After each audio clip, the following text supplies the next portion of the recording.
का पर्चा था, जब उसकी डेड बॉडी मिली तो डेफिनेटली हमने उस पर 302 भी आज़ाद कर दिया।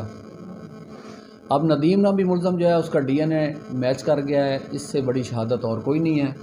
मुल्ज़म को गिरफ़्तार कर लिया गया है अल्हम्दुलिल्लाह, और मुल्ज़म ने अपनी इब्तदाई तफ्तीश में अपनी गलती भी तस्लीम कर ली है।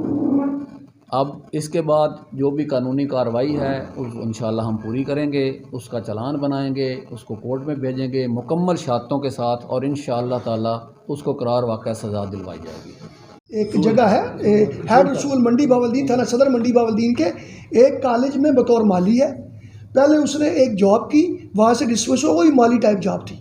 उसके बाद सऊदीया गया, डिवोर्ट हुआ, फिर वापस आया, फिर सऊदीया गया, फिर डिवोर्ट हुआ, और अब फिर एक माली की जॉब कर रहा था।